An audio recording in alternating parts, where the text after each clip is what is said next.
ସରକାରଙ୍କ ବିକାଶ କଥା ନେଇ ମ୍ୟୁନିସିପାଲିଟି ଓ ପଞ୍ଚାୟତକୁ ବୁଲିବ ବିକାଶ ବାହାନ। ଶୁଭାରମ୍ଭ କଲେ ମୁଖ୍ୟମନ୍ତ୍ରୀ।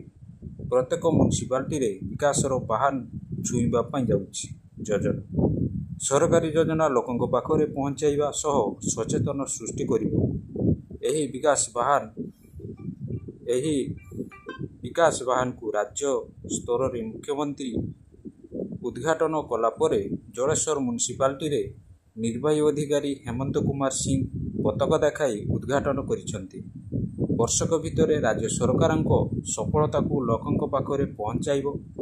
ସରକାରଙ୍କ କେତେକ ପ୍ରମୁଖ ସଫଳତା ଓ ପଦକ୍ଷେପ ଯେମିତି ବିକାଶ, ଗାଁ ବିକଶିତ ଓଡ଼ିଶା, ସୁଭଦ୍ରା ଯୋଜନା, ଅନ୍ତ୍ୟୋଦୟ ଗୃହ ଯୋଜନା, ଆଦିବାସୀ ଏବଂ ଏସ୍ସି କଲ୍ୟାଣ, ଯୁବକମାନଙ୍କ ପାଇଁ ଦକ୍ଷତା ବିକାଶ ଏବଂ ବିଭିନ୍ନ କ୍ରୀଡ଼ାର ପ୍ରୋତ୍ସାହନ, କୃଷି ପାଇଁ ସବସିଡି, ଜାତୀୟ ସ୍ୱାସ୍ଥ୍ୟ କାର୍ଯ୍ୟକ୍ରମ ନୀତି 2020, ଗୋଦାବରୀଶ ମିଶ୍ର ଆଦର୍ଶ ବିଦ୍ୟାଳୟ ଯୋଜନା, ଶିଶୁ ବାଟିକା କାର୍ଯ୍ୟକ୍ରମ ମାଧ୍ୟମରେ ଲୋକଙ୍କୁ ଜଣାଯିବ